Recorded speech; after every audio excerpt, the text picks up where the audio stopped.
এই যে নির্বাচন কমিশন যে পদ্ধতি শুরু করেছে বিহারে এবং পশ্চিমবঙ্গেও শুরু করার কথা, এসআইআর পদ্ধতি, অর্থাৎ যে ভুয়ো ভোটার রয়েছে তা খুঁজে বার করা, কিন্তু কোথাও গিয়ে তৃণমূল কংগ্রেস থেকে শুরু করে বামেরা এর বিরোধিতা করছে। এই রাজ্যে বলছে বিজেপি রাজনীতি করছে, নির্বাচন কমিশন বিজেপির হাতে রয়েছে। দেখুন, বিভিন্ন রাজনৈতিক দলের লোকেরা যা বলছেন, তো সেগুলো তাদের রাজনৈতিক যে দৃষ্টিভঙ্গি সেখান থেকে বলছেন। আমাদের সংবিধানে নির্বাচন কমিশনকে ভোটার তালিকা সংশোধন করার ক্ষমতা দিয়েছে, কিন্তু কে নাগরিক নয় সেটা যদি নির্ধারণ করতে হয়, বা পপুলেশন রেজিস্টার বা তার থেকে যে national register of Indian citizen, সেটা হোম মিনিস্ট্রি করে, ইলেকশন কমিশন নয়। তো এই নিয়ে কিছু মতপার্থক্য হচ্ছে। তবে ইলেকশন কমিশন একজন লোক ভোটার তালিকায় যিনি নাম থাকবেন তিনি নাগরিক কিনা সেটা যদি নিশ্চিত করার জন্য কিছু ডকুমেন্ট চান, তার মধ্যে কোনো আপত্তি নেই। কিন্তু তারা যদি এমন কিছু ডকুমেন্ট চান যে সে ডকুমেন্টটা দেওয়া সম্ভব নয়, তখন যাদের পক্ষে সে ডকুমেন্ট দেওয়া সম্ভব নয় অথচ তারা নাগরিক, তাদের নিয়ে অসুবিধা হয়। যেমন তারা একটা, আমি যা শুনেছি, যারা 2003-এর পরে যাদের জন্ম হয়েছে তাদের বাবা মার জন্মের যে বার্থ সার্টিফিকেট সেটা দিতে হবে।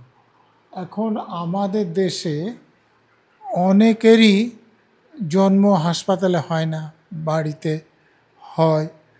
এবং আগে খুব সম্ভবত 89 সালের আইন ছিল না যে যেখানেই জন্ম হোক বার্থটা রেজিস্ট্রি করতে হবে।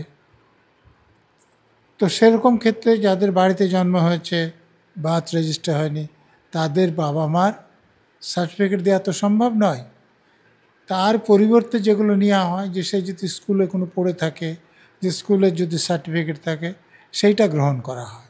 তবে নির্বাচন কমিশনকে দেখতে হবে যে কাগজটা যারা চাইছেন সত্যিকারে বৈধ নাগরিকদের পক্ষেও সেটা দেওয়া সম্ভব কিনা। যদি সম্ভব না হয় তাহলে সেই নাগরিকত্ব প্রমাণের জন্য সেই নথি জোর করা যায় না। এটা দেখবেন যে ব্যাপার নিয়ে সুপ্রিম কোর্টে মামলা হয়েছিল। সুপ্রিম কোর্টে বলেছে যে আপনারা অন্যান্য ডকুমেন্টের সঙ্গে যাতে আধার কার্ড, ভোটার কার্ড এগুলো বিবেচনা করেন, এই জন্যই আদেশ হয়েছে এরকম। এবং 21শে জুলাইয়ের মঞ্চ থেকে মুখ্যমন্ত্রী যে ভাষা আন্দোলনের ডাক দিয়েছে, 2025-এ দাঁড়িয়ে কতটা গুরুত্বপূর্ণ বলে আপনি মনে করছেন, মানে বাংলার নাগরিক হিসেবে? দেখুন, আমাদের রাজ্যের অফিসের ভাষা বাংলা। এখন বাংলা ভাষার জন্যে যাতে সম্মান বজায় থাকে সেই জন্য কেউ যদি চেষ্টা করে সেটাকে খারাপ কাজ বলা যাবে না। কিন্তু তিনি তো বাংলা ভাষার সম্মানের জন্য বা বাঙালিদের স্বার্থে কাজ করছেন না, তিনি যেটা করছেন যাতে তিনি নিজে ভোট পান তার জন্যে। না হলে তিনি যদি বাংলা ভাষায় যারা কথা বলেন তাদের স্বার্থের জন্য যদি এত চিন্তিত হতেন, তো আমার বাড়ি মুর্শিদাবাদে, মুর্শিদাবাদে 3টে লোকসভা কেন্দ্র আছে, মূলত ওই জেলার এলাকা নিয়ে, তার সঙ্গে যেমন মুর্শিদাবাদ কেন্দ্রের কিছু নদিয়ার এলাকা বা বহরমপুর কেন্দ্রে কিছু বর্ধমানের এলাকা, এরকম নিয়ে আছে। কিন্তু আপনি দেখুন বহরমপুর কেন্দ্রে কাকে প্রার্থী করা হয়েছে, তিনি বাংলাভাষীও নন, এই বাংলার লোকও নন। শুধু বহরমপুর কেন্দ্রে তাই নয়, আপনি দেখুন না কীর্তি আজাদ, শত্রুঘ্ন সিনহা, তারা ভালো খারাপ লোক, আমি এই নিয়ে প্রশ্ন তুলছি না, কিন্তু তারা তো বাংলাভাষী নন। তো আপনি যেহেতু বাংলাভাষীদের স্বার্থের জন্যে এতই চিন্তিত, তাহলে সেসব জায়গায় একজন বাংলাভাষী ছেলে বা মেয়েকে প্রার্থী করলে তো এমপি হতেন।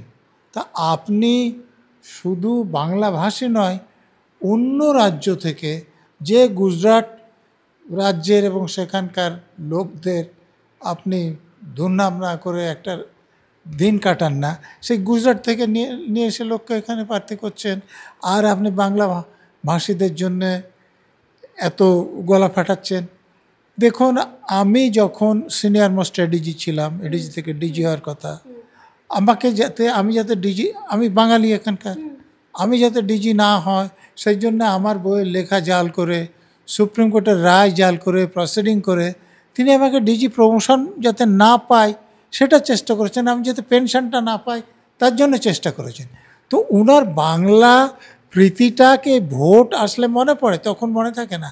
তখন তো একজন বাঙালিকে বাদ দিয়ে তিনি অবাঙালিকে করছেন। আপনি দেখুন তো আমাদের রাজ্যের চিফ সেক্রেটারি যারা আছেন কে, হ্যাঁ, ডিজি যারা আছেন কে, সিপি যারা আছেন তারা কে, বাঙালি অফিসার এই পদে নিযুক্ত করার জন্য ছিল না। তা আমি তো বলছি আমাকে ব্যক্তিগতভাবে যেভাবে বঞ্চিত করেছে, তো সেইভাবে তিনি চান তার কথা শুনে বেআইনি কাজও করতে থাকবে এরকম লোককে তিনি অফিসার করবেন। সে অবাঙালি হলো ঠিক আছে। আর ভোটের সময় ওনার দরদ বাড়ছে। এই যে অন্য রাজ্যে বাংলাভাষী পরিযায়ী শ্রমিকদের উপর অত্যাচারের কথা বলছে, অত্যাচারটা আজকে প্রথম শুরু হয়েছে। তো আগে তিনি আন্দোলন করেননি, এখন করছেন কেন? সামনে ভোট আছে, না তাহলে তিনি করবেন না। ভোটটা মিটে গেলে তারপরে যা আবার করবেন বলে আমার ধারণা নয়। কারণ উনি বলেছেন 26-এর ভোট যতক্ষণ না হবে ততক্ষণ আন্দোলন চলবে। হ্যাঁ, তো এটা তো তিনি যদি বলে থাকেন, আমি শুনিনি এই কথাটা, তো তাহলে আরও পরিষ্কার করেছেন যাতে 26-এর ভোটের সময় বাংলা ভাষীরা মনে করে আমি তাদের স্বার্থ দেখছি এবং আমাকে ভোট দেয়। অতএব উনার এই আন্দোলনের লক্ষ্য ভোট পাওয়া, বাংলা ভাষীদের স্বার্থ রক্ষা নয়। এবং মুর্শিদাবাদে একাংশের ইমাম মহাজ্জেমরা প্রতিবাদ জানিয়েছে যে মুখ্যমন্ত্রী 2011-এ আসার সময় যা যা প্রতিশ্রুতি দিয়েছিল সংখ্যালঘুদের, মুসলিমদের, তার একটাও নাকি পূরণ করেনি। আমি একটা উদাহরণ দিচ্ছি তাহলে আপনারা বুঝতে পারবেন। এ কথাটা নিশ্চয় শুনেছেন যে আমি 10,000 মাদ্রাসাকে অনুমোদন দেব, ছিল? আচ্ছা, ক বছর হয়েছে? 15 বছর হয়ে গেছে। 15 বছর হয়েছে। তো 10,000 মাদ্রাসা অনুমোদন হয়েছে কি? 614টা ছিল, 614টা। আমি 614 জানি না, প্রথম দিকে যেটা হয়েছিল 234 কি 35 হয়েছিল। কিন্তু কথা হচ্ছে কি, বলে আমি অনুমোদন দিলাম কিন্তু বেতন দেবো না। উনি কখনো বলেছেন যে আমি স্কুল অনুমোদন দিচ্ছি কিন্তু স্কুলে বেতন দেবো না টিচার? বলেছেন কি? তাহলে মাদ্রাসা 1000 অনুমোদন দেব বলেছিলেন, 1000 তো দেননি, মানে 10,000-এর জায়গায় 1000-ও দেননি। আবার যাদের অনুমোদন দিয়েছেন তাদের বেতন দেব না, তো তারা কি হাওয়া খেয়ে পড়াবে? স্কুল আপনি অনুমোদন দিলে বেতন দেবেন, মাদ্রাসা অনুমোদন দিলে বেতন দেবেন না। তো এর থেকে আপনি মনে করেন যে উনি যে প্রতিশ্রুতি দিয়েছিলেন পূরণ করেছেন? তো আমি একটা উদাহরণ দিলাম।